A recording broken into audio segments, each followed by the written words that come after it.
தாவேக தலைவர் விஜய் மீது 3 வழக்குகள் ஒரே நாளில் போடப்பட்டிருக்கு. விஜய் வச்சு பல்வேறு தரப்பினர் விமர்சனம் செஞ்சாலுமே விஜய் ஒரு லாலிபாப் சாப்பிட்ற பேபி, விஜய்க்கு கூடுற கூட்டம்லாம் குடும்பமாகாது, விஜய்க்கு தேர்தலில் வெற்றி பெறணும்னே தெரியலன்னு சொல்லி 3 முக்கிய அரசியல் பிரபலங்கள் விஜய் மீது விமர்சனம் செஞ்சுருக்காங்க. ஸோ இதை பற்றின விவரங்களை இந்த பதிவில் தெளிவாக பார்க்கலாம் வாங்க. தமிழ் குரல் நேயர்களுக்கு வணக்கம். முதல்ல விஜய் மேலே கேஸ் போட்டிருக்காங்கன்னு சொன்னல, அந்த டீட்டெயில்ஸ் பற்றி பார்த்துடலாம். நேற்று தலைநகர் சென்னையில் விஜய் பிரச்சாரம் மேற்கொள்வதற்காக அவருக்கு அனுமதி வழங்கப்பட்டிருக்கு. எந்தெந்த தொகுதியிலன்னு பார்த்தோன்னா 1000 விளக்கு தொகுதி, அடுத்ததாக டி நகர், அப்புறம் எக்மோர்னு சொல்லி 3 இடங்கள்.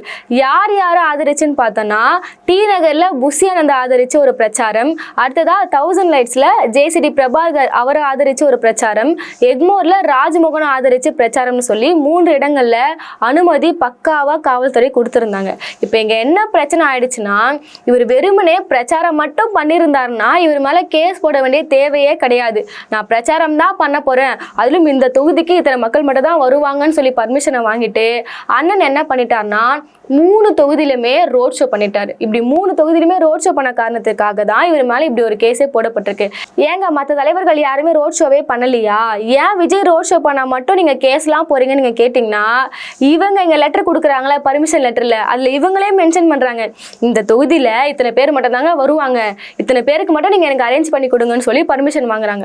இதுக்கு தேர்தல் ஆணையமும் எப்படி அவங்களுக்கு பர்மிஷன் தராங்கன்னா, நீங்க எந்த ஒரு பொதுமக்களுக்கும் இடையூறு ஏற்படுத்தக்கூடாது, போக்குவரத்து நெரிசல் ஆகவே கூடாது, முக்கியமாக நீங்க ரோட் ஷோ பண்ணவே கூடாதுன்னு சொல்லி அவ்வளோ கட்டுப்பாடுகளோட தான் இவங்களுக்கு பர்மிஷனே தராங்க. ஸோ தெளிவாக சொல்லி அனுப்பிச்சிட்டாங்க, நீங்கள் ரோட் ஷோ பண்ணவே கூடாது. ஏன்னா உங்களுக்கு வர கூட்டம்லாம் சாதாரண கூட்டம் இல்லை. மற்ற தலைவர்களாச்சும் அவங்க ரோட் ஷோ வராங்க, மக்கள் ஏதோ ஒரு வீதியில் நின்று கை காட்டுறாங்களா போயிடுறாங்க. உங்களுக்கு அப்படி கிடையாது. முதல்ல உங்களுக்கே பாதுகாப்பு கிடையாது. உங்கள் வண்டி வந்துச்சுன்னா உங்கள் வண்டி மேலேயே பாயிறானுங்க, டயரில் யார் தலை உருண்டுதுன்ற மாதிரி அவ்வளோ பயம் போயிட்டுருக்கு. ஸோ நீங்கள் ரோட் ஷோ பண்ணவே கூடாதுன்னு சொல்லி விஜய்க்கு அவ்வளோ கண்டிஷன் இருந்துச்சு. இதையும் மீறி அண்ணன் ரோட் ஷோ பண்ணுறாரு. அதாவது பிரச்சாரம் மேற்கொண்டா இவ்வளோ பிரச்சனையாக வரப்போகுதுன்னு ஒரு கேள்வி இருக்குல்ல. இவரை பொறுத்தவரை பிரச்சாரம்னா என்னங்க? எனக்கு தெரிஞ்ச பிரச்சாரம்ன்றது இவர் 3 வேட்பாளரை ஆதரித்து தான் இந்த பிரச்சாரத்துக்கு வராரு. பிரச்சாரம்ன்றது ஒரு கூட்டத்துக்கு இந்த மாதிரி நான் இந்த கட்சியிலேருந்து வரேன், எனக்கு இந்த சின்னத்துக்கு ஓட்டு போடுங்க, இவர் தான் என்னோட வேட்பாளர், உங்கள் தொகுதியில் இவ்வளோ பிரச்சனைகள்லாம் இருக்குது, நாங்கள் இந்த இடத்துல வெற்றி பெற்றோன்னா உங்களுக்கு இருக்கிற குறையெல்லாம் நாங்கள் தீர்த்து கொடுப்போம் அப்படி இப்படின்னு சொல்லி பேசுகிறது தான் எனக்கு தெரிஞ்ச பிரச்சாரம். இவர் என்ன நினச்சிட்டாருன்னா, வெறும் நம்ம மூஞ்ச மட்டும் காமிச்சிட்டா போதும், அப்படியே வரலாம், நம்ம மூஞ்ச காமிச்சிட்டு மக்கள் ஓட்டு போட்டுருவாங்கன்னு சொல்லி ஒரு ரோட் ஷோவே பண்ணிட்டு வராரு. இப்போ இவர் மேல யார் கேஸ் போட்டான்னு பார்த்தோன்னா உடனே எல்லாரும் சொல்றாங்கன்னா டிஎம்கே காரர் தான் கண்டிப்பா எங்க அண்ணன் மேல கேஸ் போட்டிருப்பாருன்னு சொல்லி அடிச்சு பேசுவீங்க. யார் இந்த கேஸ் போட்டிருக்கான்னு பார்த்தோன்னா தேர்தல் அதிகாரி சந்தோஷ்குமார். அவர் தலைமையில தான் ஒரு 3 காவல் நிலையங்கள்ல இவர் மீது வழக்கு பதிவு போட்டிருக்காங்க. எங்கன்னு பார்த்தோன்னா நுங்கம்பாக்கம், வேப்பேரி, வெஸ்ட் மாம்பலம் சொல்லி 3 போலீஸ் ஸ்டேஷன். என்னன்னா பொதுமக்களுக்கு இடையூறு விளைவித்தது. பாத்தீங்களா, நேற்று அந்த ரூட் வழியா யாராலையும் போக முடியல, அவ்வளோ டிராஃபிக்கு, அதையும் தாண்டி ரோட் ஷோ நடத்துறதுன்னு சொல்லி இப்படி பல்வேறு காரணங்களுக்காக அவர் மேலே கேஸ் போட்டிருக்காங்க. நான் சொல்லியிருந்தேன்ல, மூஞ்ச மட்டும் காமிச்சா போதும், வெறும் கூட்டம் மட்டும் இருந்தால் இவருக்கு ஒரு பெரிய அரசியல் வெற்றின்னு நினைச்சிட்டு இருக்காரு. இதை தான் பிடிஆர் பழனிவேல் தியாகராஜனும் சொல்லியிருக்காரு. விஜய் கூட்டம் கூடுறது மட்டும் தான் தேர்தல் வெற்றின்னு சொல்லி நினைச்சிட்டு இருக்காரு. அப்படி இல்லை விஜய், கூட்டம் கூடுறது மட்டுமே தேர்தல் வெற்றியை நீங்க நினைக்க கூடாது. வெற்றி என்பது ஒரு வாக்கு போடும்போது எலெக்ஷன் டேட் அப்போ உங்களுக்கு விழுற வாக்குகளை நீங்க உறுதி செய்யறதுல இருக்கு, அதுதான் ஒரு தேர்தல் வெற்றின்னு சொல்லி பிடிஆர் அவர்கள் பேசியிருந்தாரு. கமல்ஹாசன் நேற்று பார்த்தோன்னா கமல்ஹாசனை கடைசியா விஜய் விமர்சனம் பண்ணியிருந்தாரு. டிஎம்கே சார்பா வேட்பாளர் அறிமுகம் கூட்டம் நடைபெற்றுச்சு. அந்த மேடையில ஸ்டாலின் அவர்கள் இருக்கிறாங்க, பிரேமலதா உட்பட பல்வேறு அவங்க கூட்டணி கட்சிகளாக இருக்கிறாங்க. அந்த இடத்துல கமல்ஹாசன் ஒரு விஷயத்த போட்டு உடைக்கிறாரு. என்னன்னு பார்த்தோம்னா, நம்ம இந்த ஒரு கூட்டம் கூடியிருக்கோம், இங்க எதனா ஒரு விபத்து நடக்குதா, ஏதாவது ஒரு அசம்பாவிதம் நடக்குதா, எல்லாருமே ஒரு ஒழுக்கமான முறையில இங்க இருக்காங்க, இதுதான் ஒரு கூட்டம் நடத்துறதுக்கான ஒரு முன் உதாரணம், யாரும் தவறான வழிக்கு போயிடாதீங்கன்னு சொல்லி கமல்ஹாசன் பேசுறாரு. ஏன்னா உண்மைதானங்க, திரும்பூர் மீட்டிங் கூட பாத்தீங்கன்னா போன் அடிச்சுட்டு போறாங்க, நகை அடிச்சுட்டு போறாங்க, சகடையெல்லாம் நீந்தி விஜய் பாக்குறேன்னு வராங்க. ஸோ இதெல்லாம் கூட்டம் நடத்துறதுக்கான ஒரு இதுவே கிடையாது. எப்படிலாம் கூட்டம் நடத்தக்கூடாதுன்னு சொல்லி நீங்க விஜயை பார்த்து தெரிஞ்சுக்கோங்கன்னு சொல்லி கமல்ஹாசன் சொல்றாரு. ஏன்னா இப்ப கூட இந்த எக்மோர் முடிச்சுட்டு எக்மோர் தொகுதியில இருக்க வேப்பேரியில விஜய் பேசுவதற்கான எல்லா பாதுகாப்புகளும் அவங்களுக்கு ஏற்படுத்தி கொடுத்துருந்தாங்க. விஜய் அங்க பிரச்சாரம் மேற்கொண்டு இருக்கணும். ஆனா விஜய் என்ன பண்ணிட்டாருன்னா நல்லா ரோஷோ தள்ளி கொண்டு வந்துட்டு எனக்கு டைம் ஆயிடுச்சுன்னு சொல்லி அங்க எஞ்சி போடுறாரு. மேய்ப்பரி மக்கள் வந்து அவ்வளோ காண்டா இருக்காங்க, எங்க தொகுதிக்கு வருவாரு விஜய், எங்களை பத்தி எதனா பேசுவாரு, நாங்க எங்களோட குறைகளை சொல்லுவோம் வெயிட் பண்ணியிருந்த மக்களுக்கு அது ஒரு பெரிய ஒரு அதிருப்தியாவே இருந்துச்சு. அடுத்ததா கமல்ஹாசன் நேரடியாக ஒரு விஷயம் என்ன விஜய் பத்தி பேசியிருந்தாருன்னா டீலிமிட்டேஷன். நம்மளுக்கு தெரியும் இந்த டீலிமிட்டேஷன்ன்றது எவ்வளோ ஒரு மோசமான ஒரு விஷயம், தென் மாநிலங்களோட உரிமைகளை எப்படி அது பறிக்கும் நம்ம நல்லாவே தெரியும். இந்த விஷயத்த திராவிட கட்சிகள் உட்பட அனைத்து கட்சிகளுமே பேசுறாங்க. இந்த விஷயம் கொண்டு வர போறோம்னு சொன்ன ஆரம்ப காலகட்டத்தில இருந்து இதுக்கான எதிர்ப்புகளை வலுவா தெரிவிச்சு வராங்க. இப்போ இவங்க என்ன பண்றாங்கன்னா புதுசா ஒரு விஷயம் கண்டுபிடிச்ச மாதிரி பேசிட்டு இருக்காங்கன்னு யாரை சொல்றாருன்னா விஜய் அவர்களை சொல்றாரு. நான் டீலிமிட்டேஷன் சார்பா விஜய் ஒரு வார்த்தை கூட பேசல, லாஸ்டா ஒரு அறிக்கையை மட்டும் வெளியிட்டு இருந்தாரு. அந்த அறிக்கையில பார்த்தோன்னா சாதாரண மக்கள் கூட அதை சோசியல் மீடியால பேசிட்டு இருக்காங்க. அந்த விஷயத்தை தான் விஜய் வந்து ஒரு அறிக்கையா வெளியிடுறாரு. இது மாதிரி இந்த டீலிமிட்டேஷன் கொண்டு வந்தா தென் மாநிலங்களில் வந்து உரிமை போயிடும், பிரதிநிதித்துவம் கம்மியாயிடும், வட மாநிலங்களில் பிரதிநிதித்துவம் அதிகமாயிடும் சொல்லி சாதாரண மக்கள் என்ன பேசிட்டு இருக்காங்களோ அதே தான் விஜயும் பேசிட்டு இருக்காரு. தன்னை ஒரு அரசியல் கட்சியாவே உணர்றாரு. அந்த அறிக்கையில பார்த்தனா எங்கேயுமே ஒன்றிய அரசு மென்ஷன் பண்ணிருக்காரு, பாஜகன்ற வார்த்தையை அவர் மென்ஷன் பண்ணவே இல்லை. இப்போ எப்படி ஸ்டாலின் இன்னைக்கு நம்ம கரண்டே படி பார்த்தோன்னா இன்னைக்கு காலையில ஸ்டாலின் அவர்கள் கருப்பு கொடி அணிந்து கருப்பு கொடி ஏற்றி ஒரு போராட்டமே நடத்துறாங்க. டீலிமிட்டேஷன் நகலை கொளுத்துட்டு பாஜகவோட ஆணவம் அழியட்டும் ஒழியட்டும்னு சொல்லி அவ்வளோ அழுத்தமா பேசுறாங்க. இது மாதிரி விஜய் பேசுறாரா பார்த்தனா கண்டிப்பா பேசவே இல்லை. அவருக்கு தெரிஞ்ச ஒரு விஷயம் என்னன்னு பார்த்தனா டிவிகே டிஎம்கே இதை மட்டும் தான் பேசுவார். ஸோ அதே மேடையில் இந்த டிஎம்கே சேலம்ல ஒரு மீட்டிங் நடந்துச்சுல, அதே மேடையில் பேசின பிரேமலதாவும் இதை ஒரு விமர்சனமாக சொல்லியிருந்தாங்க. என்னன்னா விஜய் என்பவர் ஒரு லாலிபப் சாப்பிட்ற பேபி தான், அவருக்கு அரசியல்னால என்னன்னு தெரியாது, இப்போதான் நீங்கள் வந்து அரசியலுக்குள்ள வந்திருக்கீங்க.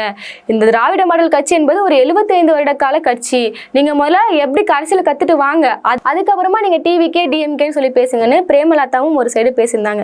ஏன் பிரேமலதா அப்படி சொல்கிறாங்கன்னா யாரை எதிர்க்கணும், ஏன் டெல்லி வர்சஸ் தமிழ்நாடு நீங்கள் ஒரு பேச்சு போயிட்டு இருக்குன்னா இது மாதிரியான காரணங்களுக்காக தான். ஸோ இந்த மாதிரி ஏதாவது ஒரு ஸ்டாண்ட் எடுத்தாங்கன்னா ஏன் நீங்கள் டெல்லி வர்சஸ் தமிழ்நாடுன்னு பேசுறீங்க, இங்கே டிவிகே டிஎம்கேன்னு பதிக்கிறது தான் விஜய் முக்கியமான வேலையாக இருக்கிறாரு. அதை தாண்டி இந்த தமிழ்நாட்டுக்குள்ள ஒரு பிரச்சாரம் கூட விஜயால ஒழுங்காக பண்ண முடியல, வழி தவறி போயிட்டேன் அதனால நான் பிரச்சாரம் பார்த்து சொல்கிறேன்னு சொல்கிற தலைவரெல்லாம் விஜய் மூலமாக தான் நம்மளால பார்க்கவே முடியுது. எங்கள் தலைவர் பிரச்சாரம் பண்ண ரெடியாக இருக்காங்க, பர்மிஷன் தான் கொடுக்க மாட்டாங்கன்னு சொல்லி இன்னுமே விஜய் ரசிகர்கள் பேசிட்டு இருக்கீங்க. அதுக்காக தான் நான் ஒரு இந்த டேட்டாவோட இந்த வீடியோ முடிச்சிடலாம். எங்கெங்கெல்லாம் விஜய்க்கு பர்மிஷன் கொடுக்கப்பட்டிருக்கு, பர்மிஷன் கொடுத்தும் விஜய் பேசலன்னு சொல்லி ஒரு டேட்டா மாதிரி பார்த்துடலாம்.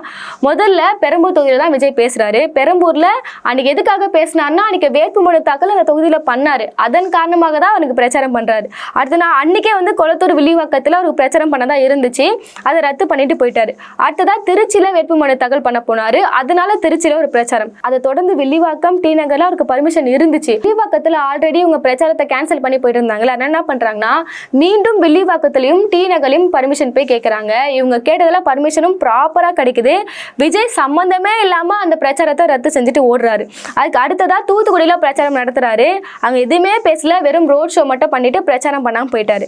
காரைக்குடிக்கு வராரு. காரைக்குடியில நம்மளுக்கு தெரியும் சைக்கிள் ஓட்டுறது குரலி வித்த காட்டுறதுன்னு சொல்லி எதெல்லாம் பண்ண முடியுமோ பண்ணி நேரத்தை ஒதுக்கிட்டு ஒரு வார்த்தை கூட பேசாம காரைக்குடியில இருந்து கிளம்புறாரு. அடுத்ததா கடலூர்ல 9ஆம் தேதி பர்மிஷன் கேட்கறாங்க. கடலூர்ல வந்து அன்னைக்கு பாண்டிச்சேரி எலெக்ஷன் போயிட்டு இருக்கு, அதனால எங்களால பிரச்சனை பண்ண முடியாதுன்னு சொல்லி அதையும் விஜயே கேன்சல் பண்றாரு. இதுக்கு என்ன காரணங்கள் சொல்றாங்கன்னா அன்னைக்கு கூட்டம் இருக்காதுங்க, ஏன்னா வந்து எல்லா மக்களும் எலெக்ஷனுக்காக போயிடுவாங்கன்னு சொல்லி அவங்க தரப்புல இருந்து சில விஷயங்கள்லாம் வெளியே வந்துச்சு. ஏங்க கூட்டம்னா விஜய் வந்தா ஒரு 500 பேர் கூடமா வரமாட்டாங்க, உங்களுக்கு வந்தா அப்படியே பல லட்சக்கணக்கில் தான் கூட்டம் வரணுமா, விஜய் வந்தா ஒரு 500 பேர் வந்துருவாங்க. ஏன்னா இவங்க பர்மிஷன் கேட்கும் போது இந்த இடத்துல ஒரு 500 பேர் தான் வருவாங்கன்னு சொல்லி தான் பர்மிஷன் கேட்கறாங்க. அந்த 500 பேருக்கான விஷயங்கள் மட்டும் நீங்க பேசிட்டு போனால வந்தா எனக்கு இவ்வளவு கோடி கணக்கில் தான் வரணும்னு சொல்லி கடலூர் பிளானே கேன்சல் பண்ணி போயிட்டாங்க. ஸோ 9ஆம் தேதி அந்த பிளான் வந்து கேன்சல் ஆகுது பிரச்சாரம். 11ஆம் தேதி மீண்டும் கடலூர்ல பிரச்சாரத்துக்கு பர்மிஷன் கேட்கறாங்க. நம்மளுக்கு தெரியும் விஜய் வராருன்ற காரணத்துக்காக உதயநிதி ஸ்டாலினுக்கும் பர்மிஷன் தரப்படல. அன்னைக்கு 11ஆம் தேதியும் கடலூர்ல பிரச்சாரம் பண்ணாம விஜய் வந்து ஓடுறாரு. அடுத்ததான் கன்னியாகுமரிக்கு வராரு. கன்னியாகுமரியில பல்வேறு விஷயங்கள் நடந்துச்சு. ரோட் ஷோ மட்டும் பண்ணிட்டு போனாரு, எந்த ஒரு வார்த்தையும் பேசல, பிரச்சாரம்ன்றது அங்க கிடையாது. லாஸ்டா பார்த்தோன்னா நேத்து வந்து அந்த புரஷவாக்கத்துல ரோட் ஷோ பண்ணதா இருந்தாரு, அங்கேயும் ரத்து பண்ணிட்டு போயிட்டாரு. ஸோ தொடர்ந்து பார்த்தோன்னா இங்க பர்மிஷன் கொடுக்கல அதனால விஜய் பேசல யாராவது சொன்னீங்கன்னா இதுதான் டேட்டா. எவ்வளோ இடத்துல பர்மிஷன் கொடுத்தாலுமே விஜய் என்ன பண்றாருன்னா பேசாமலே போறாரு.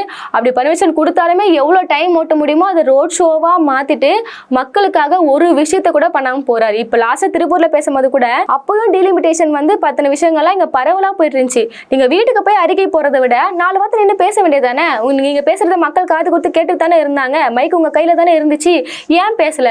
ஏன்னா விஜய்க்கு வந்து ஒரு விஷயத்த பேசணும்னா 20 ரிஹர்சல் தேவைப்படும், அதனால விஜய் அங்க பேசாம போயிட்டாரு. இப்ப பார்த்தோன்னா எலெக்ஷன் 23ஆம் தேதி வருது. எல்லா கட்சிகளும் அதாவது NTK DMK ADMK இருக்கேன்னு சொல்லி எல்லா கட்சிகளும் மும்முரமா மக்களை போய் சந்திக்கணும் பிரச்சாரத்தை மேற்கொள்ளும். சீமான் அவர்கள்லாம் பார்த்தோன்னா மழையில நனைஞ்சிட்டே பிரச்சாரம் பண்றாரு. ஸோ அவ்வளவு மும்முரமா பிரச்சார வரைகளை ஈடுபட்டிருந்தா நான் விஜய் என்ன பண்றாருன்னா கோடை விடுமுறையில கொடைக்கானல் போயிட்டு விசிட் போட்டு வருவோம்ல அந்த வகையில தான் இவர் பிரச்சாரத்தை தொடர்ந்து மேற்கொண்டுட்டே வராரு. ஸோ தொடர்ந்து பார்க்கலாம் எலெக்ஷன் வரையும் இவர் பிரச்சாரம் பண்ணுவாரா இல்லை அப்படியே ஸ்கிப் பண்ணி போயிடுவாங்களா, அப்படி போனாலுமே ரோட் ஷோ தான் பண்ணுவேன்னு அடம் பிடிக்கிறாரு. இன்னும் எத்தனை கேஸ் விஜய் மேல பதியப்பட போகுதுன்னு சொல்லி தொடர்ந்து பார்க்கலாம். ஸோ இந்த வீடியோ பத்தின கருத்துக்களை நம்ம கமெண்ட் செக்ஷன்ல சொல்லிடுங்க. நம்ம சேனலை சப்ஸ்கிரைப் பண்ணிக்கோங்க. நன்றி.